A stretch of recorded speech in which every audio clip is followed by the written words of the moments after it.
Ebony. How you doing? This Marquise. Remember that dude you met at the Chicken Shack? What's up?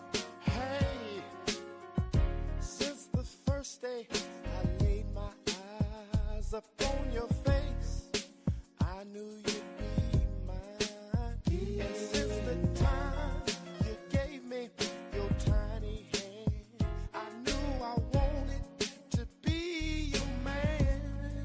Yeah, 'cause I've been thinking of you. I've been thinking of you. It's all about you, baby. I've been thinking of you. I've been thinking of you. You must know that you are on my mind, not for this minute, but all the time. This song I write is just for you. I'm wondering if you know this love is true. Love is true. I've got a slow start, but I believe we'll be alright. It's gonna be alright. Joy and love, it's all up in my mind.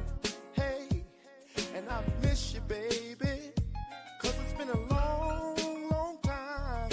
It gives me peace of mind. I've been thinking of you. Thinking of you. I'm thinking of you. I've been thinking of you. I've been thinking, yeah. I've been thinking of you. For your love. I've been thinking of you. I've been thinking, yeah. I've been thinking of you. And I miss you, baby. I've been thinking of you. You know I'm thinking of you. I've been thinking of you. I've been thinking of you. I've been thinking, yeah. I've been thinking, 'cause it's been a long, long time. I've been thinking of you. And I miss you, baby. I've been searching for you, girl. Thinking of you. I've been searching for you, girl. You know, baby, I just wanted to tell you how much I'm thinking about you. The way you move, the way you smile. I want you to be mine forever and ever. 'Cause I've been thinking of you. Thinking about you. I've been thinking I've been thinking of you. I've been thinking I've been about you. thinking of you. You mean the world to me. I've been thinking of you. I've been thinking of you.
Thank you so much, ladies and gentlemen.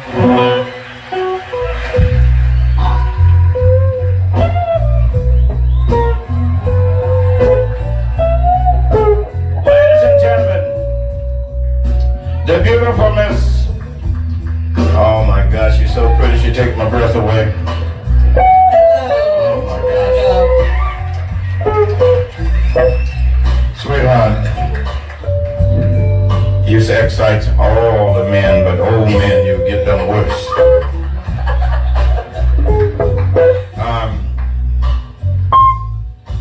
I'm trying my best to pronounce your name right. No one gets it right. Solange. You said it right? Yes. It's French for angel of the sun. You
all right. Thank y'all for joining me tonight as we check out this book called the Book of Jubilees. Please like, share, comment.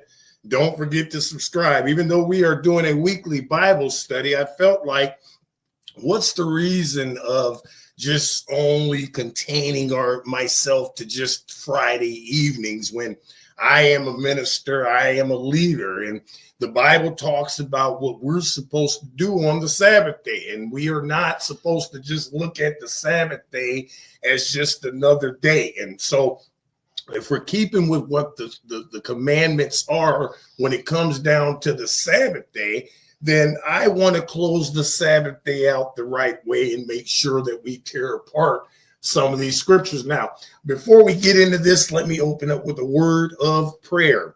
Father Yahuwah, we thank you for this moment. We thank you for this time. We thank you for those that are listening, those that may not be listening, but may be scrolling. We thank you for even those that don't even support our ministry. We thank you for those. We thank you for every person that you have created on this here earth today. We ask that you are with us tonight as we tear apart your word and we find some understanding.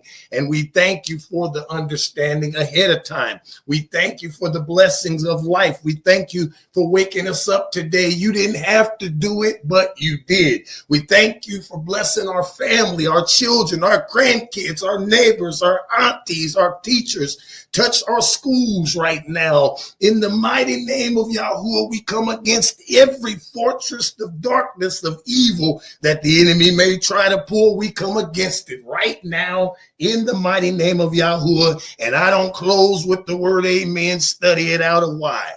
Now, let's get into this book of Jubilees. Now, we've studied a little bit. We've only went through first and second chapter.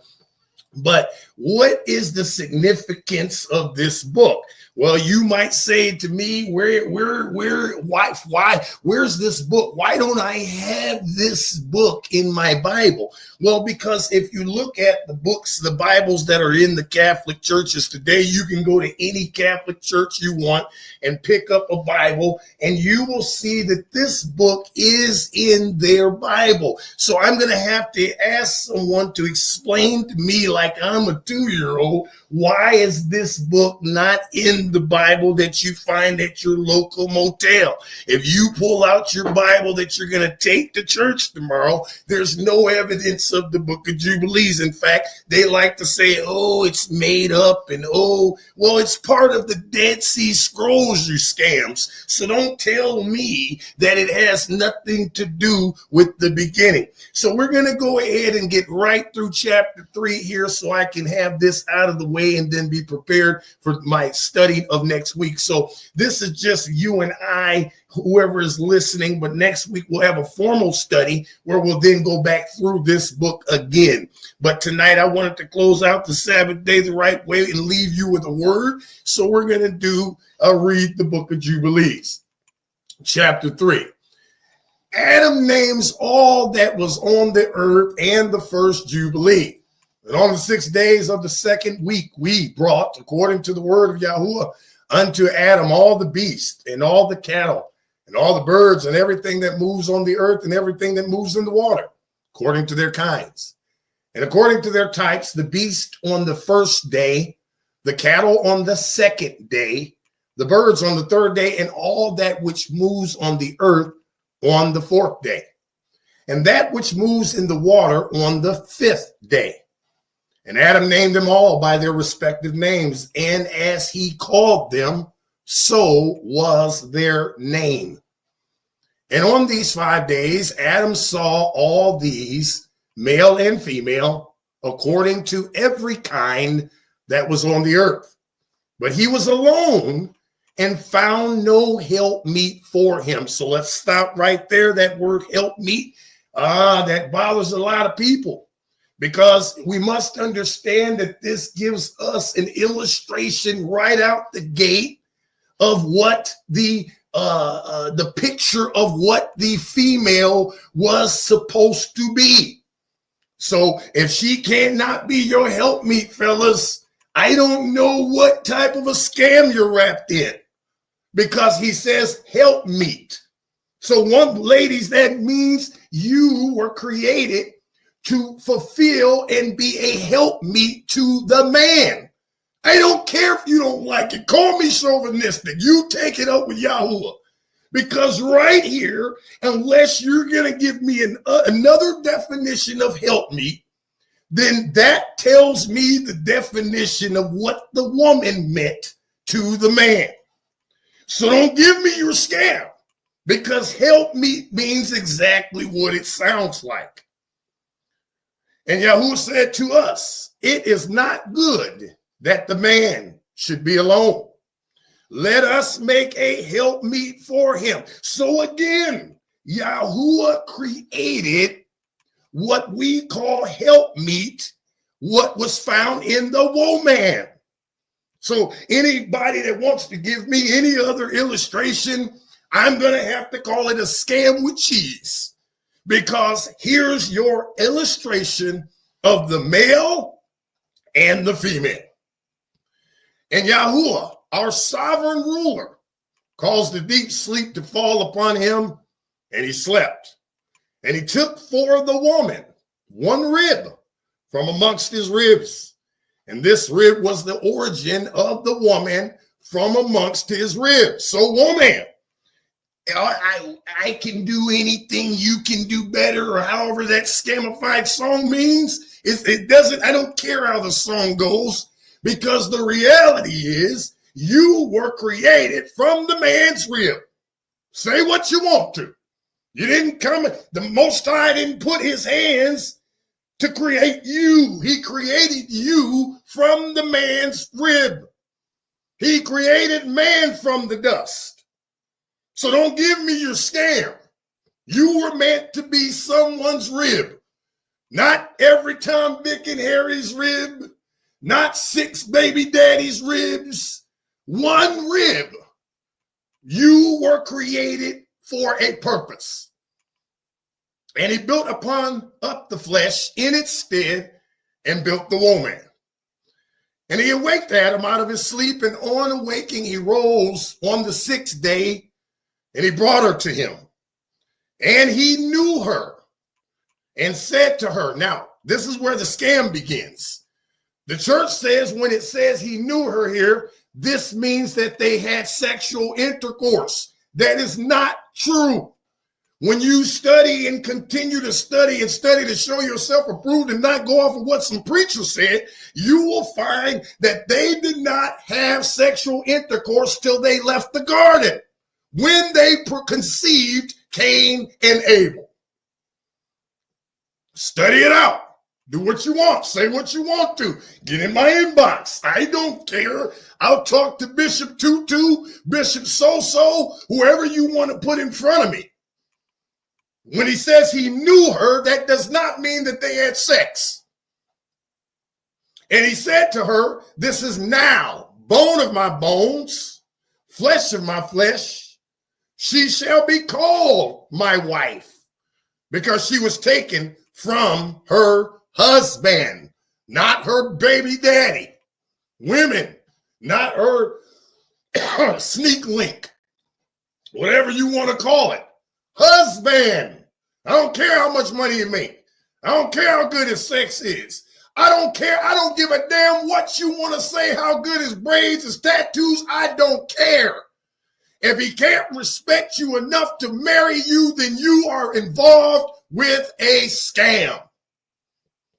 So then he says, therefore shall man and wife, okay, be one.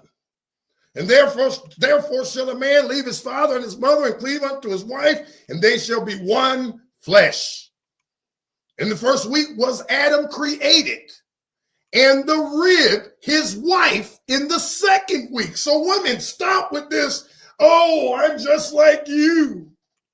Oh, I'm equal to you.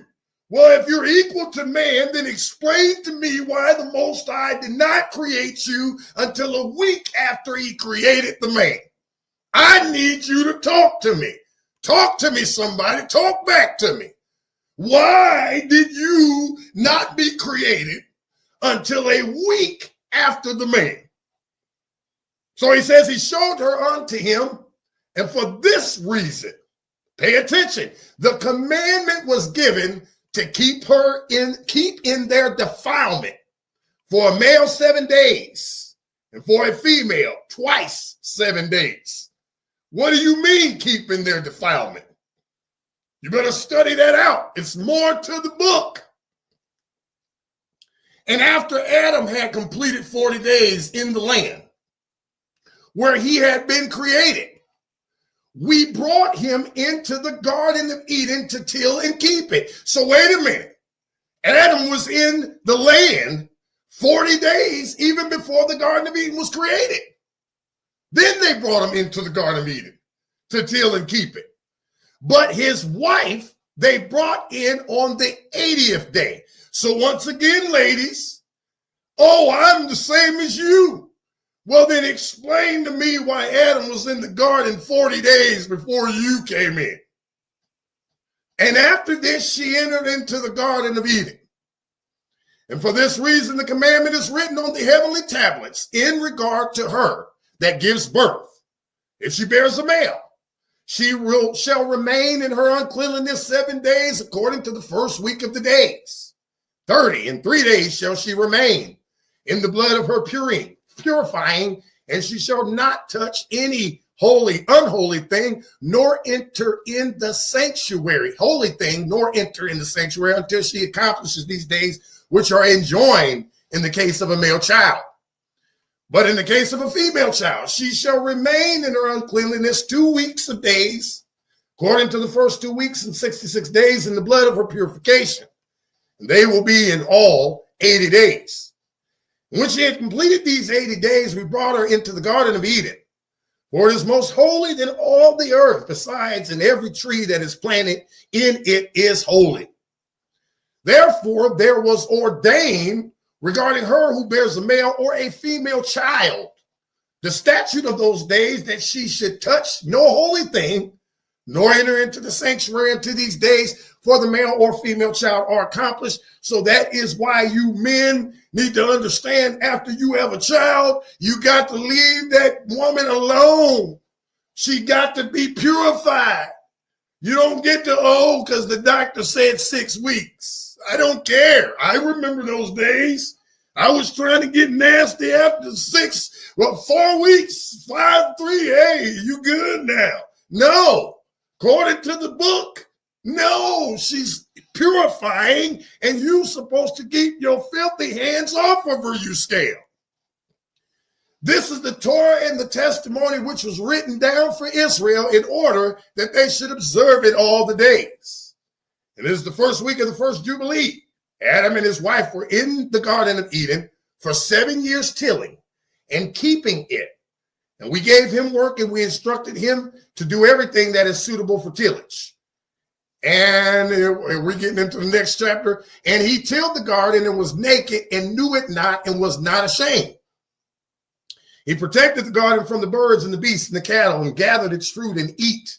Put aside the residue for himself and for his wife, and put aside that which was being kept.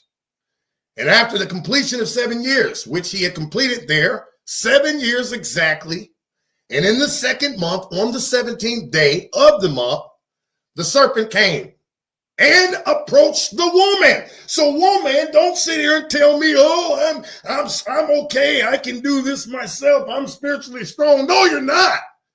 Why did the serpent come to you? He didn't come to the man. He came to you. And let's see what he said. The serpent said to the woman, has Yahuwah commanded you, saying you shall not eat of every tree of the garden? Wait a second. I thought we read that he only told that to Adam. So if he only told that to Adam before he even came into the garden, then that means Adam told his wife what not to do. And guess what she did? I'm going to do what I want to do. Because how was he able to say this to the wife? We didn't read anything where the Most High told the woman anything. He told Adam not to eat from the tree. Adam was given the commandment. And Adam did what he was supposed to do, and he told his wife. And guess what his wife did? Oh, she said to it, of all the fruit of the trees of the garden, Yahuwah has said to us, eat, but of the fruit of the tree which is in the midst of the garden, Yahuwah has said to us, you shall not eat thereof, neither shall you touch it lest you die. So if she hears, she's basically saying exactly what her husband told her. So not only did she disobey the Most High, she disobeyed her husband. See, this is the thing that nobody wants to talk about. We love to beat up on the men, but we don't want to deal with the woman.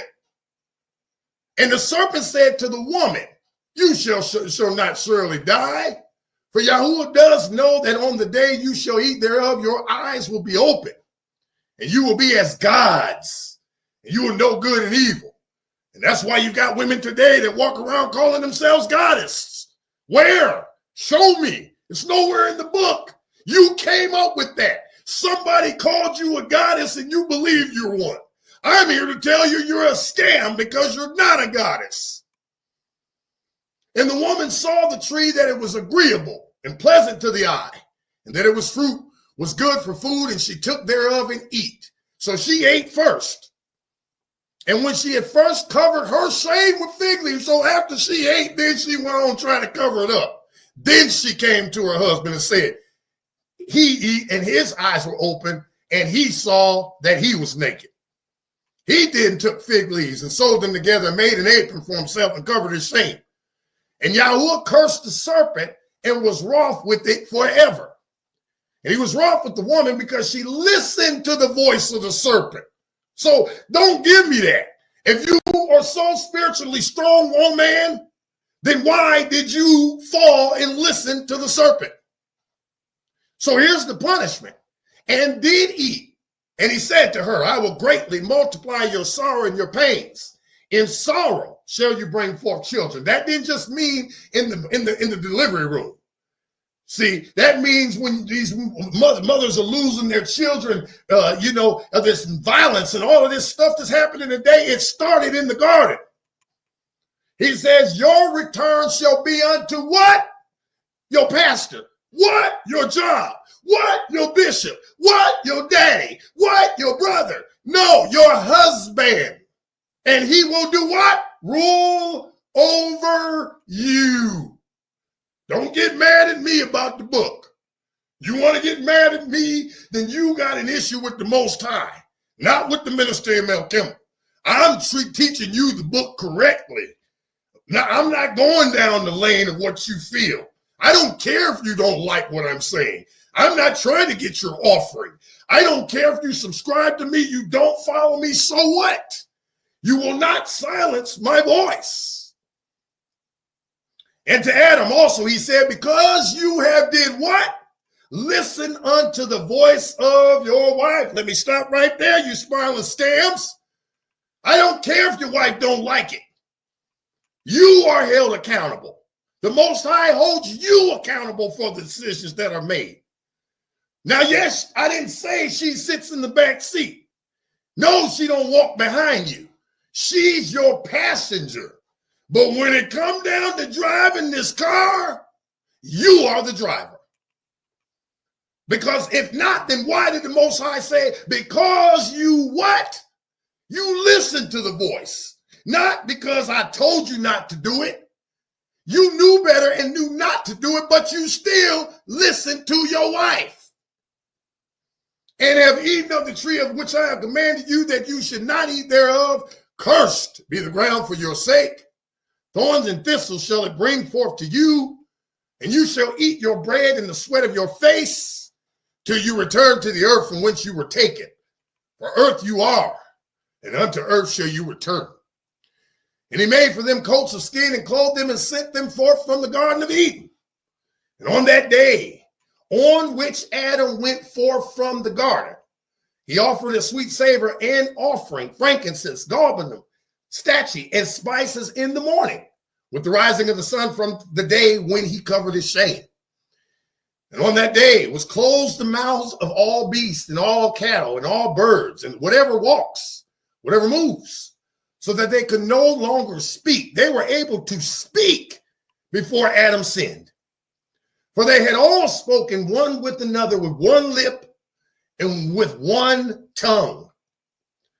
And he sent out of the Garden of Eden all flesh that was in the Garden of Eden, and all flesh was scattered according to its kinds and according to its types unto the places which had been created for them. And to Adam alone did he give the wherewithal to cover his shame of all the beasts and cattle. On this account it is prescribed on the heavenly tablets as touching all those who know the judgment of the Torah, that they should cover their shame and should not uncover themselves as the Gentiles uncover themselves. That's any unbeliever. That ain't the white folks, you scamified Hebrew Israelites. That's anybody that's an unbeliever. How do I know that? Because the prophet Isaiah said he was going to turn to another nation because of your unbelief. Your disobedience is why he gave the opportunity to other nations to be saved. So when he says Gentile here, it ain't talking about white people. You scamified Hebrew scams. On the new month of the 4th month, Adam and his wife went forth from the Garden of Eden. They dwelt in the land of Eldah. I looked Eldah up. That is located in Africa, in the land of their creation. So wait a minute. We got to look at where these people were created. They don't tell you that in Genesis. See, when you study out Eldah, you find out that they were created right there in the midst of Africa. And Adam called the name of his wife Eve. In the Hebrew, it's Shua. And here we go. Here's the confirmation that they didn't have sex, you scamified pastors, until they left the garden. He says, and they had no son till the first Jubilee, and after this he knew her. So the first time he said he knew her, they weren't having no sex unless you tell me they were using some kind of contraception. And I don't believe they came up with no contraception back then. Now he tilled the land as he had been instructed in the Garden of Eden. Listen, I want to thank you all for your support. Please like, share, comment. It's been my pleasure to tear apart this book tonight, and we will get back next week at 7:30. We will be doing this again, and we will be going right back through this same book again. I just love this book so much. I just had to go ahead and give you guys something to close out this Sabbath.